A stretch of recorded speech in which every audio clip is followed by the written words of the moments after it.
Hai teman-teman, balik lagi di Beyond the Brick. Sekarang kita lagi di rumah dengan style Mediterranean. Looks-nya clean, bentuk fasadnya unik banget, dan di rooftop ada surprising element. Pokoknya kalian ikutin aja deh, Alster ya, yuk!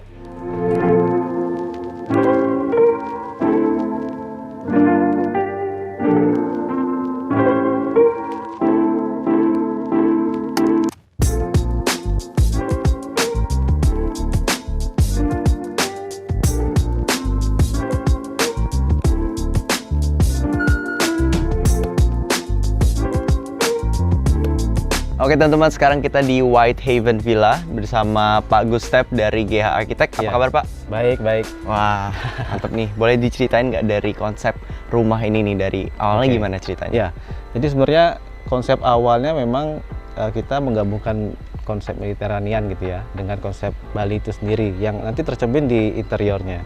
Sebenarnya dari fasadnya sendiri memang kita buat lebih eksotik gitu ya. Iya, menarik memang nih aku lihatnya. Lengkungnya lumayan apa ya, secara skalatis pun masih enak dilihat dari berbagai sisi.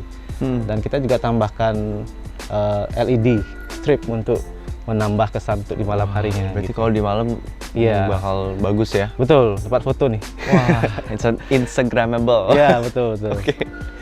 Terus gimana Pak, dari mungkin dari desain fasadnya sendiri ada landscape, ada elemen apa aja yang di... Ya. Jadi sebenarnya karena ini konsepnya villa ya, jadi kalau rumah kan kita seakan-akan tertutup gitu. Misalnya kita bilangnya gated community lah, kita sangat tertutup dengan dunia luar. Kenapa kita coba untuk membuat living itu berada lebih dekat dengan jalan gitu ya, agar memang kita menghilangkan stigma gated community itu. Kita ingin membuat, maupun nanti owner yang merasa terganggu pun kita bisa buat tambahkan landscape nanti gitu di depannya. Bisa gitu. ditambahin tinggi atau gimana? Iya. Oke.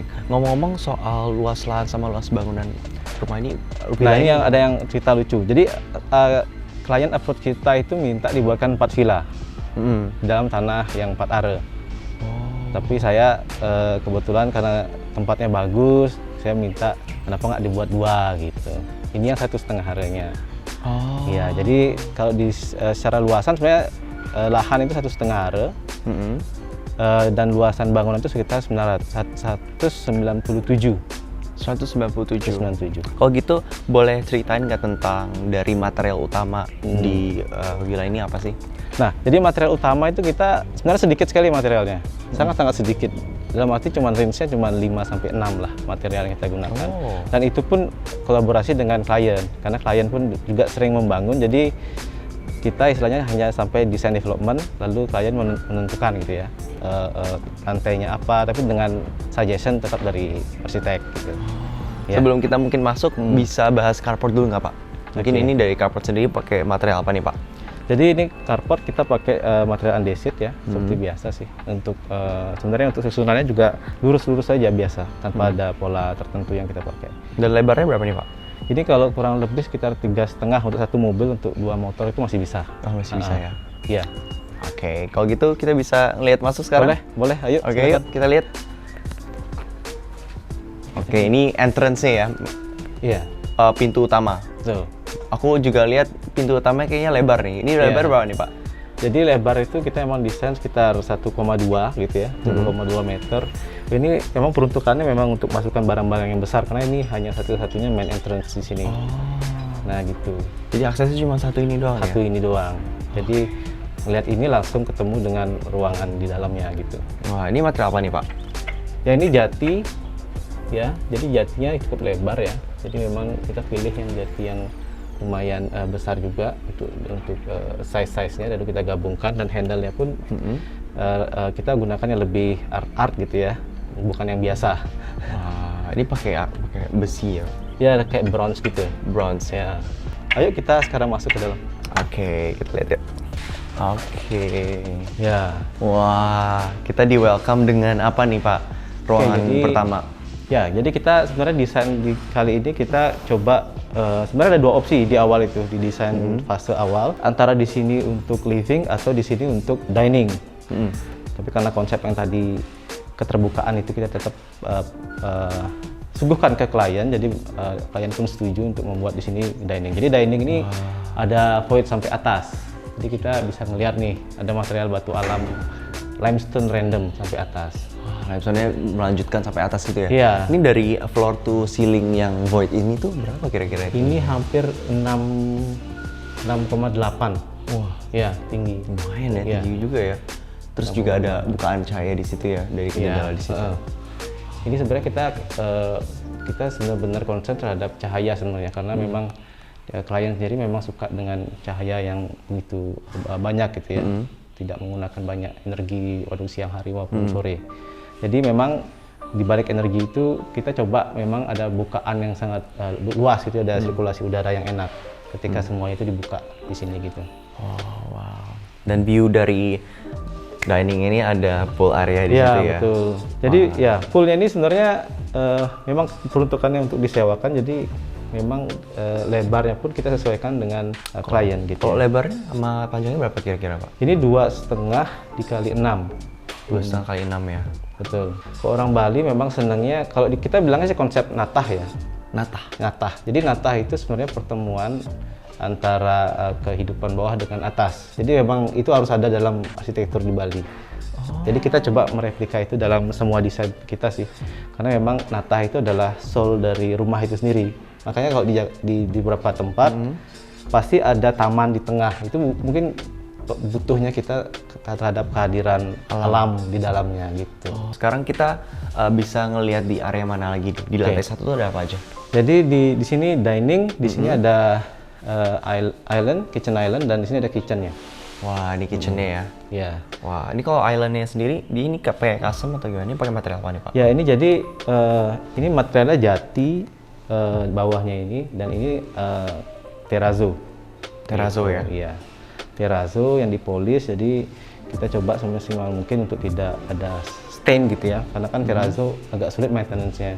Nah, penggunaan material ini pun kita ulangi di area living yang sunken ini. Wah, ini area livingnya Iya. nih. Oh, area livingnya sunken. Ya, kita coba turun ya. Coba lihat ya, mungkin material dudukannya gitu. Ya, jadi ini terrazzo juga ya. Ya, ini terrazzo karena memang kalau dibilang kan aktivitas banyak kita di living ya.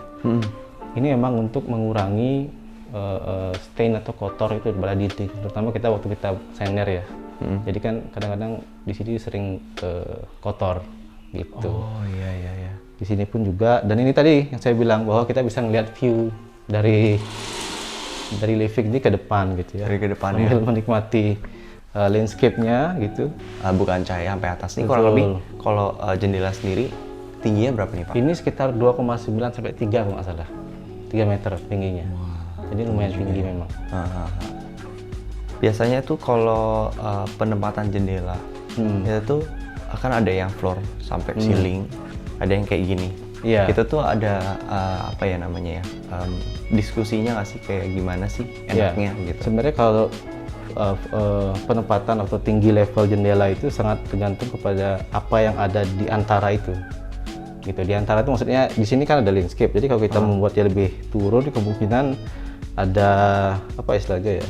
Ada air masuk takutnya, hasilnya tidak bagus gitu-gitu sih. Oke, berarti lebih ke situnya ya. Ya, lebih supaya kita nurunin juga maintenance-nya gitu.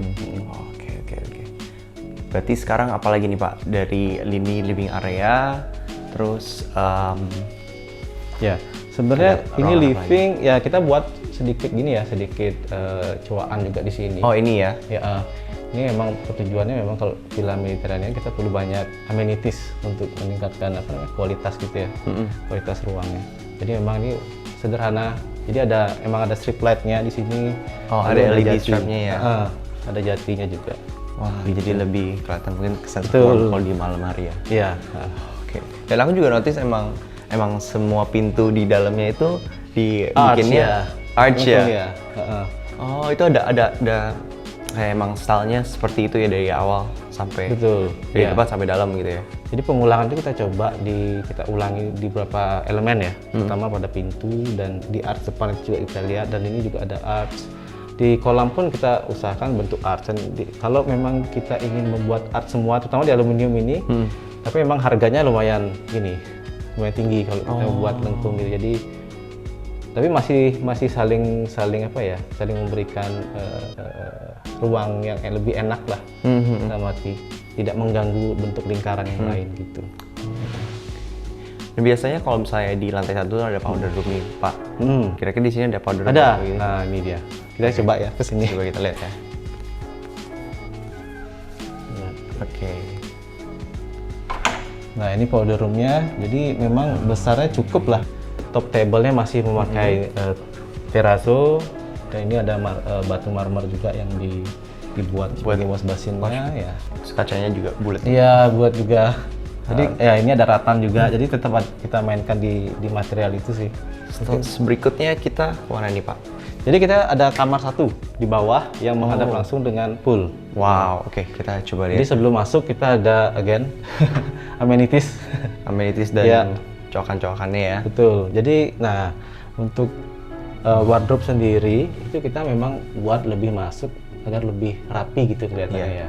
Karena kalau enggak jadinya ada banyak gini ya. Jadi ini juga kita ada pengulangan ratan juga.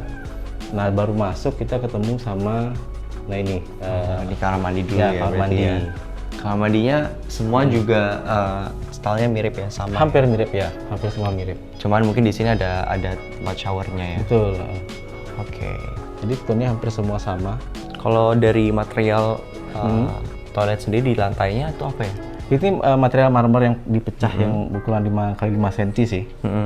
Jadi kita buat yang agak berbeda, tapi tetap serasi lah dengan yang konsepnya gitu. Nice. Lebih rasa kayak nyambung juga sih sama tone warnanya. Ya, Ya. karena masih dalam palet warna yang sama gitu ya. Oke, ini kamar pertama di bawah yang view-nya langsung pool ya. Ya betul. Ini kita bilang sih bisa dibilang kamar masternya karena punya banyak plusnya gitu. Oh iya ya. Ya, plusnya yang pertama ada taman di samping, plus yang kedua ada Poolnya di depan. Gitu. Iya. Jadi memang kalau desainnya ini sendiri memang sangat cukup sederhana. Kita mainkan cuman hanya bagian ini, ada backdrop headboardnya itu kayu jati, dan ini juga ada ratan juga. Maupun tone warnanya berbeda tapi masih tetap saling mengisi gitu. Saling mengisi. Iya. Jadi lantai 1 tuh ada tadi selain dining area, mungkin living area, kitchen, powder. dan kamar Betul. gitu, dan poolnya tadi. Ya. Selain itu ada apa lagi nih, Pak? Nah, kita nanti ada lantai 2 dan 3. Oh, ada 3 lantai. Ya, ada 3 lantai. Jadi 3 lantai. Sebenarnya gini, yang menariknya itu ketika kita membangun itu hanya 2 lantai. Tapi karena klien ngerasa ini view-nya bagus loh. Nah, akhirnya setelah diskusi kita tambahkan rooftop, kita bilang ya. Ditambahkan satu hal yang menarik, nanti mungkin surprise-nya ada di kita lihat atas. ya. Surprise-nya di atas. Ya. Oke. Oke, mungkin dari tangga sendiri dia pakai material apa nih, Pak? Jadi ini tangganya handle-nya jati, ini tetap pakai besi galvanis gitu untuk memperkuat gitu ya, dan kaca. Wah, ini juga view langsung pas naik masih ke Iya, pool betul. area ya. Jadi memang kalau villa kan kita memang sedikit banget ada surveillance gitu ya, yang memantau. Jadi ketika masih ada orang masih bisa memantau keadaan di bawah gitu sih. Oh iya sih. Karena kebanyakan sekarang kan anak-anak yang menggunakan ini ya. Jadi bisa ngeliat view-nya. Dan dapat buka cahaya itu jadi nge-highlight sebenarnya void-nya ini sebenarnya sih ya. Betul ya. Nah ini juga sama, kita ada pengulangan yang sama ya, depan belakang. Ini juga memang kita buat supaya lagi-lagi cahayanya bisa maksimal di tengah. Dan ini juga kita bisa lihat di bawah keadaannya. Aktivitasnya gimana ya? Secara Betul. visual ada komunikasinya Betul, juga ya. betul. Iya. Oke, sekarang kita ke kamar. Oke. Nah ini kamar yang ada di depan fasad itu. Nah kedua. ya kamar kedua berarti ya. Wah, oke. Ini sebenarnya cukup gede juga sih ya. Betul, ya. Ini sebenarnya arch yang ada di depan itu adanya di sini. Jadi memang di awal memang kita ingin buat ini bisa terbuka, tapi memang kalau kita buka akan mengganggu fasad, kita perlu buat pagar lagi kan di depan dan Jadi lain-lain. gimana solusinya itu? Jadi kita memang dari klien juga ya udah tutup saja gitu katanya. Jadi kita ya udah kita tutup sebenarnya. Jadi nggak bisa dibuka sama sekali. Ya. Soalnya kalau yang kebuka, yang kalau mau dibikin yang tadi di bawah Iya. itu ya, itu jadi lebih susah ya. Susah. Dan lebih mahal juga mungkin. Betul. Oh, oke. Jadi ini memang hampir sama sih semua desain kamarnya, karena memang tuh dipergunakan dalam waktu panjang gitu ya. Jadi emang kita buatnya loose semua. Oh, wow, langsung ya. Ini di area sini tuh berarti toilet langsung ya? Ya, jadi kita masuk ke area bathroomnya. Jadi bathroomnya semaksimal mungkin, karena memang di sini nggak dapat cahaya, kita buat cahaya dari atas. Oh, ini Ya, bukaannya ya. ya bukaannya dari atas. Ini memang ada flow udara juga tetap ada. Dan juga kadang-kadang banyak yang sering kelupaan bahwa toiletnya perlu antibakterial alami gitu ya. Jadi cahaya matahari diharapkan bisa mengeringkan dan juga membunuh ininya, apa namanya, kotoran yang ada di sini. Jadi secara praktikal sangat ini ya, sangat baik sih kalau ada. Benar. Wow, terus aku notice ini kayaknya ada berlian. Ya, ini Keren sebenarnya juga. salah satu produk dari gini ya, dari saniter di Indonesia. Jadi memang klien suka warna yang gold rose seperti ini. Wow. Rose gold, sorry. Tadi sama kayak di bawah nggak ya? Iya, mungkin hampir sama. Heeh. Oh, jadi sama ya? ada Betul. minimal ya? Ini juga hampir semua carry-nya warna rose gold. Dan biasanya tuh kalau kayak gini, kalau di tembok di cowok, kayak tadi kan sebenarnya banyak banget ini cowok. Itu tuh kayak temboknya ditebelin, khusus cowok atau gimana tuh Pak? Ya, sebenarnya kalau memang lebih aman ya, kita buat ini ada dinding bata. Di sini mungkin ada perkuatan lagi, gitu. Perkuatan itu mungkin seperti balok lintel kecil lah untuk menyangga ini, gitu. Tapi itu tebel ke belakangnya juga itu Itu satu bata sih, Satu besar bata ya. lagi. Satu bata lagi. Jadi ada double wall kita bilangnya. double ya. Oh, oke. Menarik. Sekarang kita ke ruangan berikutnya kali ya. Oke, jadi sebenarnya kamar di sini hampir sama dengan kamar di bawah, jadi sangat tipikal.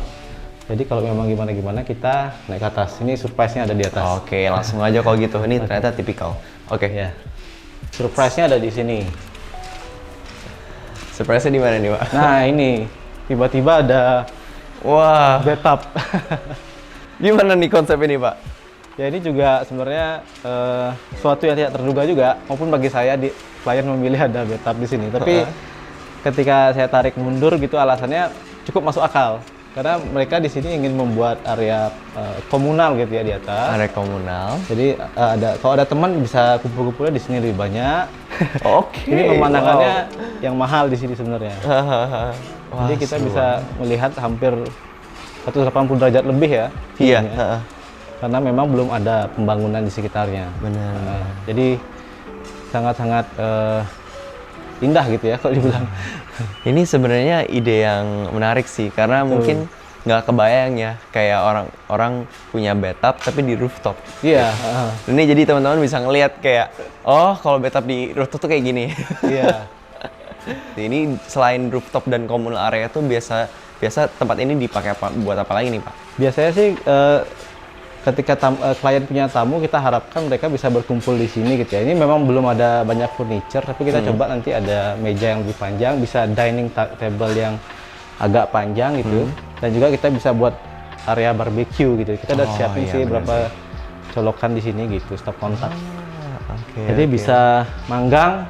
Di rooftop berarti cuman buat itu aja ya Pak? Nah, di rooftop sebenarnya semua maintenance dan service tuh ada di area ini. Jadi semua roof tank dan area-area lain yang penting, dan tadi ada skylight itu ya di sini di belakang ini. Ini hidden door-nya ya Pak? Ya, hidden door kita buat supaya lebih apa ya, lebih tertutup lah. Area service. Service semuanya. Oke. Terus tadi yang Bapak bilang sobekan itu di mana tuh Pak? Nah, ini di samping ini, di samping itu. Di sana juga. Di samping Yang di sini, di samping ini. Itu di bagian sini atau di sini ya? Ya, di sini. Oh, ini di sini teman-teman juga ada, di ternyata. sana juga ada. Oh. Jadi kita tetap buat ya lebih gini ya, lebih apa namanya? Lebih enak gitu ya. Kita mundur sedikit, lalu ada skylight, dan di sana juga ada di bagian belakang. Oh, dan dia biasa kok kayak dibikin kaca di situ. Itu tuh kayak dikasih kemiringan tertentu dan ada bukaan udara atau enggak sih? Biasanya kalau lebih bagusnya sih kita buat dia ada bukaan. Tapi balik lagi kadang-kadang banyak ada gini masuk ya, apa namanya? Binatang ya? Binatang, terutama laron. Oh iya.